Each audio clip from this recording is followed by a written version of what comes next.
దేవుని పరిశుద్ధ నామమునకు మహిమ కలుగును గాక. క్రీస్తునందు ప్రియ దేవుని బిడ్డలారా, ప్రభువైన యేసు క్రీస్తు పరిశుద్ధ నామములో మీ అందరికీ ఈ ఉదయకాల శుభములు తెలియచేయుచు ఉన్నాను. ఈ దినమంతయు మీకు మీ కుటుంబమునకు దీవెనకరముగాను ఆశీర్వాదకరముగాను దేవుడు అనుగ్రహించాలని మీ కొరకై ప్రార్థిస్తూ ఉన్నాను. నేటి దినము కొరకు ఏర్పాటు చేయబడిన దేవుని వాక్యము అపోస్తలుల కార్యములు 2వ అధ్యాయం 2వ వచనం.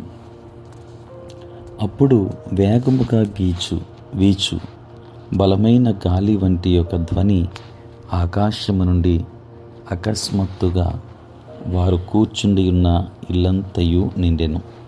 ప్రియులారా, నేటి దినము కొరకు ఏర్పాటు చేయబడిన ధ్యానాంశము గాలి.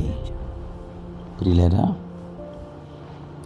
మీరు ఎప్పుడైనా గాలిని చూచారా అని అడిగితే వెంటనే చూశాం అని మనం ఆన్సర్ చెబుతూ ఉంటాం.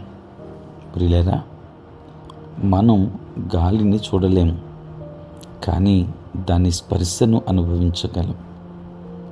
దేవుని బిడ్డలారా, పరిశుద్ధాత్మలో మనము బాప్తిస్మము పొందిన తర్వాత మన జీవితాలు, మన జీవన సరళి పూర్తిగా మారిపోతూ ఉంటుంది. ప్రియులారా, యోహాను సువార్త 3వ అధ్యాయం 8వ వచనములో గాలి తనకిష్టమైన చోటును విసురును, నీవు దాని శబ్దము విందువే కానీ అది ఎక్కడి నుండి వచ్చునో ఎక్కడికి పోవునో నీకు తెలియదు. ఆత్మ మూలముగా జన్మించిన ప్రతివాడును అలాగే ఉన్నాడని యేసు ప్రభువారు నికోదేముతో చెప్పారు. ఆత్మ మూలముగా జన్మించిన ఒక వ్యక్తి ఆత్మఫలమును ఫలిస్తాడని గలతీ పత్రిక 5వ అధ్యాయం 22, 23 వచనాలలో మనము చదువుతాం. పిల్లారా, అటువంటి వ్యక్తి ఆత్మవరాలను పొందేందుకు ఎంతో ఆసక్తి కలిగి ఉంటాడు. అయితే నీవు నేను అట్టి ఆత్మవరములకై దేవుణ్ణి అడగాలి. దేవుణ్ణి అడుగుదాం, దైవాశీర్వాదాలు పొందుకుందాం. దేవుడు మిమ్మును మీ కుటుంబాన్ని దీవించును గాక. ఆమేన్. ప్రార్థన. ప్రియుడైన తండ్రి, నీ స్తోత్రాలు నాయన. రాత్రంతయు కాపాడారు, మీకు వందనాలు. ఉదయం లేచి మిమ్మల్ని స్తుతించే భాగ్యాన్ని మీరు మాకు ఇచ్చినందులకే స్తోత్రాలు. ఈ దినమంతా కూడా మీ సన్నిధి మాతో ఉంచండి, మీ ప్రసన్నత మాకు అనుగ్రహించండి. మా ప్రతి బలహీనత నుండి విడుదలనివ్వండి.